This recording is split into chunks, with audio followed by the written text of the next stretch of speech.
แล้วบางเพจก็ว่าปากที่ว่าอยู่ซื่อๆเป็นปากธรรมดากับยิ้มขึ้นมาสบายดีโอ้ย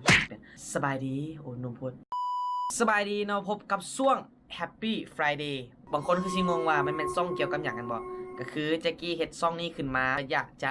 เล่าเกี่ยวกับประวัติหลอนหรือสิ่งลึกลับปริศนาที่ว่าคนเฮาเนี่ยยังหาข้อมูลความจริง 100% บ่ได้แจ็คเองเป็นคนที่ว่ามักเรื่องแบบซีอยู่แล้วว่าจะเป็นเรื่องฆาตกรต่อเนื่องบ่พวกสัตว์ประหลาดล็อกเนสบ่อย่างพวกนี้ที่แบบที่คนเฮายังหามูลความจริงบ่ได้จ่าแจ้งซึ่งแต่ละทิศเนาะแจ็คจะหยิบเอาแต่ละเรื่องมาเล่าว่าจะเป็นเรื่องที่ตัวเองสนใจและเรื่องที่ผู้ชมสนใจซึ่งเรื่องที่แจ็คจะเล่าต่อไปนี้เนาะก็คือเป็นเรื่องของประเทศญี่ปุ่นเนาะเป็นตำนานที่ว่าทุกๆมื้อนี่มันยังตามหลอกหลอนอยู่ในจิตใจของคนญี่ปุ่นเนาะมันเป็นตำนานที่เราขาดมาตั้งแต่ประมาณต้นปีคศ1900เนาะแถวๆนั้นซึ่งแจ็คก็ได้เข้าไปหาข้อมูลใช้เวลาประมาณ2 ชั่วโมงนะในการหาข้อมูลซึ่งเรื่องที่จะเล่าในมื้อนี้ก็คือตุ๊กตาคิคุโกะบางคนก็อาจจะเคยได้ยินนะเกี่ยวกับตุ๊กตาคิคุโกะแต่อาจจะบ่ฮู้เรื่องราวลึกซึ้งบ่ฮู้ว่าที่มาของมันมาจากไสเดี๋ยวแจ็คจะเริ่มเล่ากันเลยกันแล้วกันชื่อตุ๊กตาคิคุโกะเนาะเป็นชื่อของเด็กน้อยผู้หญิงคนหนึ่งที่เสียชีวิตไปแล้วตุ๊กตาคิคุโกะเนาะตัวนี้ตั้งอยู่วัดมังเนงิหมู่บ้านคุริซาวะอำเภอโงจิแขวงฮอกไกโดตุ๊กตาคิคุโกะมีส่วนสูงประมาณ40ซนหรือว่า16นิ้วและสวมชุดกิโมโนและเขาเจ้าได้บอกว่าเส้นผมของตุ๊กตาคิคุโกะนั้นเฮ็ดมาจากเส้นผมของคนแท้ๆแต่จุดพิเศษของตุ๊กตาตัวนี้ก็คือสิ่งที่แปลกประหลาดที่เกิดขึ้นทุกปีย้อนว่าผมของมันนั้นยาวขึ้นทุกๆปีและมีพิธีตัดผมขึ้นทุกๆปีเส้นเดียวกันซึ่งคนญี่ปุ่นเราจะเอิ้นเรื่องนี้ว่าตุ๊กตาเพื่อนตายที่ยังมีลมหายใจอยู่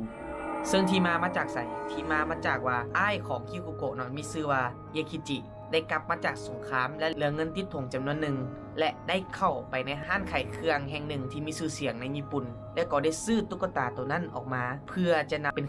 ของที่ระลึกของฝากให้แก่น้องสาวของตัวเองชื่อว่าคิคุโกะและแน่นอนว่าคิคุโกะมักตุ๊กตาตัวนี้หลายและห่วงตุ๊กตาตัวนี้ซึ่งว่าเป็นของฮักของตัวเองและใช้เวลานำตุ๊กตาตัวนี้หลายกว่าพ่อแม่บ่ว่าจะเป็นกินข้าวนำเป็นเอาไปนอนนำลิ้นนำเฮ็ดอย่างต่างๆทุกกิจกรรมจะมีตุ๊กตาตัวนี้นำไปทุกบอนแต่ว่าต่อมาคิคุโกะก็ได้เสียชีวิตลงเพียงแต่อายุ3 ปีเท่านั้นย้อนว่าเจ็บป่วยหนักเนาะแต่ว่าเป็นไข้ก็เลยเฮ็ดให้คิคุโกะนั้นเสียชีวิตลงหลังจากที่คิคุโกะได้เสียชีวิตลงครอบครัวก็ได้นำตุ๊กตาตัวนั้นขึ้นไปไว้แทนบูชาเพื่อจะได้สวดมนต์เพื่อจะให้ตุ๊กตาตัวนั้นได้ตามไปลิ้นกับคิคุโกะซึ่งว่าเรื่องดังกล่าวเนาะได้เขียนขึ้นในวารสารเมยิงหรือ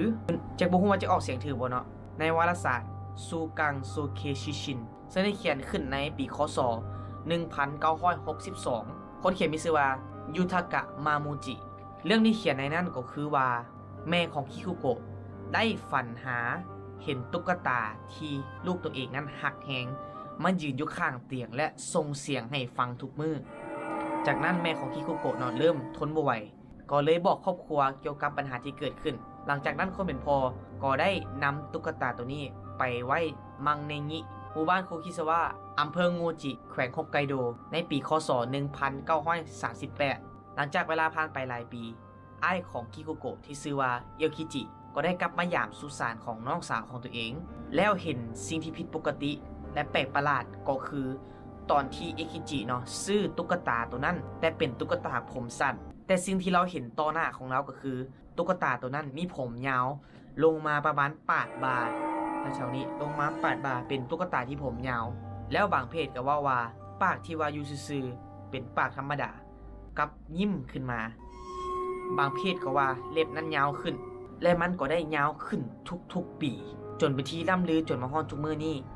ซึ่งทางวิทยาศาสตร์เนาะเป็นผลพิสูจน์ทางวิทยาศาสตร์ว่าอาจจะเป็นไปได้ว่าเวลาคนญี่ปุ่นเฮ็ดตุ๊กตาเนาะเขาเจ้าสิเอาสมมุติว่าเขาเจ้าอยากได้ผม2 เส้นแต่ว่าเขาเจ้าสิเอาผมเส้นนึงมาสำนี้และเฮ็ดให้มันยาวออกประมาณนี้เอายาวกว่า2 เท่าเพื่อหยังเพื่อจะเอาส่วนโค้งวันนี้ของมันเย็บไว้แล้วมันจะเป็น2 เส้นแล้วก็เอากาวทาไว้เพื่อให้มันติดเมื่อเวลาผ่านไปโดนกาวอาจจะเสื่อมคุณภาพหรือว่าเสื่อมสมรรถภาพลงเลยเฮ็ดให้เส้นผมนั้นตูดออกมา แต่สำหรับแจ็คเองเนาะคิดว่าผมมันก็ต้องมีจำกัดบ่อันนี้ยาวออกมาทุกปีแล้วต้องมีพิธีตัดทุกปีวันตัดผมของตุ๊กตาคิคุโกะเนาะก็คือวันที่24เดือนมีนาหรือว่าเดือน3นั่นเองของทุกๆปีเลยซึ่งประวัติของคิคุโกะก็มีประมาณซ้ำนี้ขึ้นกับความเชื่อของแต่ละคนเนาะแต่สำหรับแจ็คกี้ว่าคิคุโกะยังสิงอยู่ในตุ๊กตาตัวนั้นอยู่แต่มันก็ยังเป็นปริศนาต่อไปบ่สามารถเว้าได้อย่างชัดแจ้งว่าความจริงเป็นทางวิทยาศาสตร์หรือว่าเป็นทางไสยศาสตร์และทุกคนเนี่ยคิดจังไดถ้าใครมีข้อมูลเพิ่มเติมเนาะสามารถคอมเมนต์ใต้บอกแจ็กกี้เนี่ยบางเทื่อจะยังหาบ่เบิดสำหรับเรื่องนี้อยากให้ทุกคนคิดว่าเป็นเรื่องบันเทิงเนาะแล้วก็เป็นความรู้และจะได้รู้เกี่ยวกับประวัติของโลกเฮาที่ว่ามันยังมีเรื่องราวลึกลับหลายๆอย่างซึ่งสำหรับคลิปนี้ก็จบลงแล้วเป็นจังไดเนาะถ้ามักก็กดไลค์กดแชร์ถ้ามีเรื่องใดอยากให้แจ็คเล่าอีกสามารถคอมเมนต์บอกได้เดี๋ยวสิจดเอาทุกเรื่องที่ท่านผู้ชมบอกมาเนาะแล้วสิไปหาข้อมูลมาว่าจะเอาเรื่องใดมาเราก่อนสำหรับคลิปนี้ก็ขอบใจเนาะเจอกันอาทิตย์หน้ากับ Happy Friday แล้วมาลุ้นกันว่าเรื่องต่อไปจะเป็นเรื่องหลอนสำใดและจะเป็นเรื่องที่ทานเคยฮู้หรือบ่ว่ามันเคยเกิดขึ้น